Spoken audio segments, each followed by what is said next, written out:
and danger will come. He remains alert long before danger appears. He does not wait for others to remind him of his duty because he understands that someone else's safety depends on his readiness, and that is you, Magbalantay, led by Brigadier General Takeban. The same is true of command.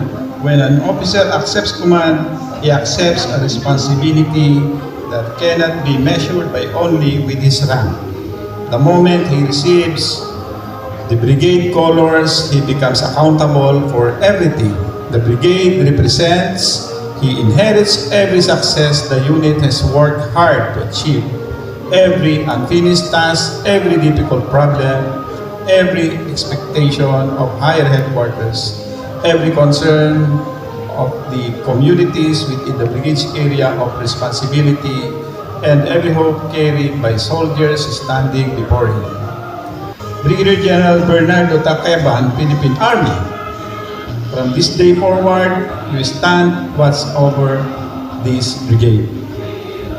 The officers and soldiers of Magbalantay will continue to secure the communities within your area of responsibility. In turn, you are entrusted to secure the brigade itself, its mission, its discipline, its welfare, its readiness, and its honor.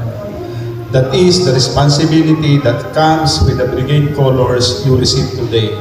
So as we see in his 5 months and 21 days of being an acting brigade commander, we have watched the accomplishments of Bernie. And that's why a round of applause for him.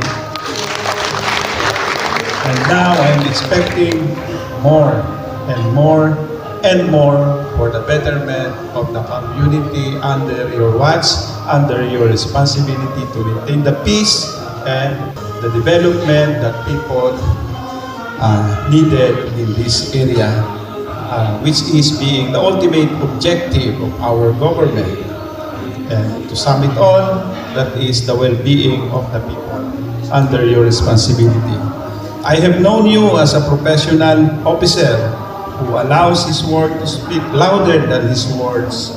Throughout your career, you have accepted difficult assignments, carried out your duties with quiet determination, and earned the confidence of your superiors and peers. Those qualities have brought you here today. This brigade deserves nothing less. Spider-Man's Uncle Ben once said, "Who watched the Spider-Man?" We have so many versions. With great power comes great responsibility. As you assume command, allow me to share my own version of that, summarized in 3 principles as you have discussed earlier, that have guided me throughout my own service, that is relevance, respect, and method. The higher commander rises, the heavier his accountability becomes. Relevance comes first because the battlefield never stands still. Our enemies adapt. Technology advances, the operating environment changes with every mission. A commander who stops learning eventually limits the organizations he leads. Stay curious, challenge old assumptions, prepare your brigade for the next fight, not the last one. Relevance is measured by your ability to anticipate change and respond before your adversary does. Respect is the foundation of every successful command. It is never sustained by rank alone.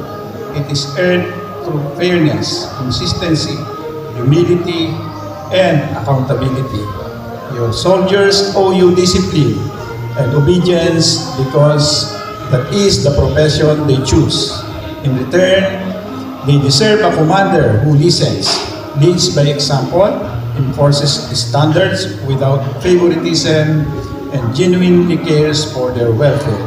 Respect moves in every direction throughout the chain of command. When it becomes part of a unit's culture, trust follows. And trust is that allows a unit to fight, endure, and prevail together.